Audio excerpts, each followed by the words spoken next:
কর্মচারী পরিষদের উদ্যোগও 3 ঘণ্টিয়া অবস্থান ধর্মঘট নতুন পেনশন নীতি বাতিল আর পুরনি পেনশন ব্যবস্থা প্রবর্তনের দাবি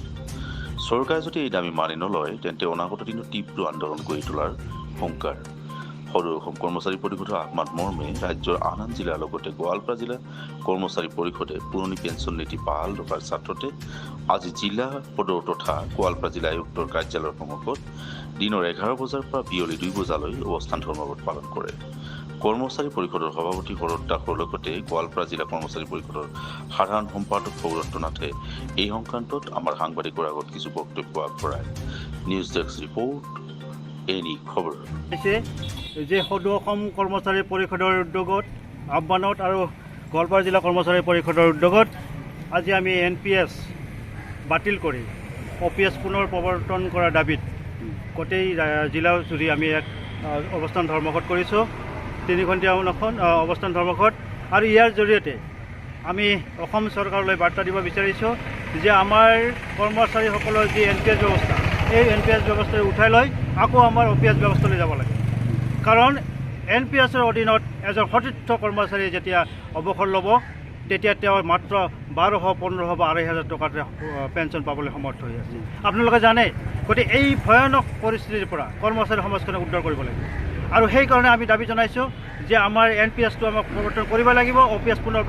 বাহাল ৰাখিব লাগিব আজি সমগ্ৰ অসমতে সদৌ অসম কৰ্মচাৰী পৰিষদৰ আহ্বানত এই আমাৰ এই অৱস্থান ধৰ্মঘট কাৰ্যসূচী লোৱা হৈছে ইতিমধ্যে 2005 চনতে 1 ফেব্ৰুৱাৰী দিনাখন যেতিয়া আমাৰ NPSৰ ব্যৱস্থা কৰিছিলে তেতিয়া সদৌ অসম কৰ্মচাৰী পৰিষদে কৈছিলে যে ইয়া আত্মঘাতীমূলক সিদ্ধান্ত ইয়াক কেতিয়াও মানি লোৱা নহয় আৰু সেই তেতিয়া তাহাঁতি দিনৰ পৰাই আজি কৰ্মচাৰী পৰিষদে ইয়াৰ বিৰোধিতা কৰি আহিছোঁ আৰু আজি আমি ইয়াত অৱস্থান ধৰ্মঘট কৰিছোঁ একমাত্ৰ আমাৰ এটা উদ্দেশ্য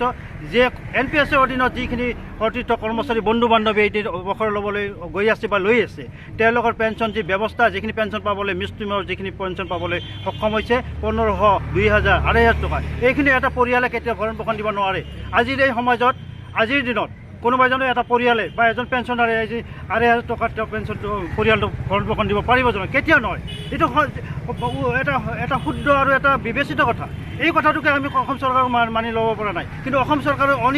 অনিচ্ছা কৰিব পাৰে আজি সমগ্ৰ ভাৰতবৰ্ষতে যদিও NPSৰ ব্যৱস্থা কৰা হৈছে কিন্তু এটা ঠিক অসমৰ বিভিন্ন ৰাজ্য ইতিমধ্যে প্ৰত্যাহাৰ কৰিছে আকৌ OPSলৈ ঘূৰি গৈছে আমাৰ চৰকাৰে কিয় নোৱাৰিব অসম চৰকাৰে কৰিবলৈ বাধ্য হ'ব লাগিব আমাৰ দাবী ন্যায্য দাবী আৰু এই ন্যায্য দাবী যেতিয়ালৈকে পূৰণ নহয় তেতিয়ালৈকে আমাৰ সংগ্ৰাম অব্যাহত থাকিব আৰু আমি আশা কৰিম যে আমাৰ সংগ্ৰামৰ প্ৰতি চৰকাৰখনে অকণমান হ'লেও সদিচ্ছা প্ৰকাশ কৰিব আৰু মনোনিৱেশ কৰিব আৰু আমাৰ এই NPS বাতিল কৰি পুনৰ OPS দাবী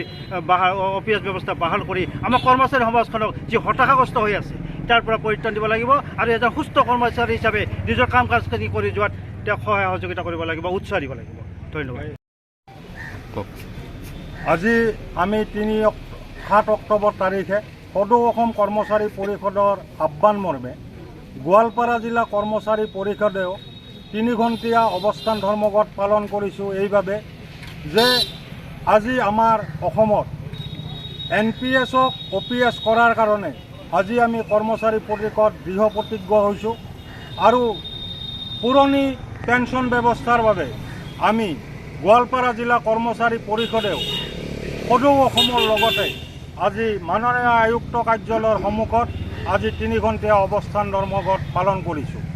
আমি 2005 চনতে সদৌ অসম কৰ্মচাৰী পৰিষদে এই সংক্ৰান্তত NPS আৰু OPS সম্পৰ্কত আমি কি কৰি আহিছিলোঁ বিৰোধিতা কৰিছোঁ আমি 2005 চনতে বিৰোধিতা কৰিছোঁ যে এইটো এটা মাৰাত্মক সিদ্ধান্ত হৈছে গতিকে চৰকাৰক আমি অনুৰোধ জনাম যে অতি সোনকালে চৰকাৰে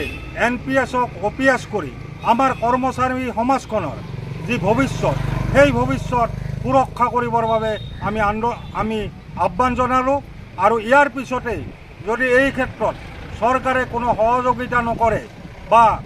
NPSক OPSৰ পৰ্যায়লৈ যদি উন্নীতকৰণ নকৰে তেতিয়াহ'লে সদৌ অসম কৰ্মচাৰী পৰিষদৰ আহ্বানত আমি ইয়াতকৈ তীব্ৰ আন্দোলন গঢ়ি তুলিবলৈ বাধ্য থাকিম আজি 7 অক্টোবৰ সদৌ অসম কৰ্মচাৰী পৰিষদৰ আহ্বান মৰ্মে আমি গোৱালপাৰা জিলা কৰ্মচাৰী পৰিষদে আজি আমি অৱস্থান ধৰ্মঘট লৈছোঁ। আমাক পুৰণা পেঞ্চন নীতি আমাক বাহাল ৰাখিব লাগে আৰু নতুন পেঞ্চন নীতি আমাৰ পৰা উঠাই নিব লাগে। আমি যেতিয়া আমি এই আমাৰ দাবী পূৰণ নহয় তেতিয়ালৈকে আমি আমাৰ ধৰ্মঘট অব্যাহত ৰাখিম।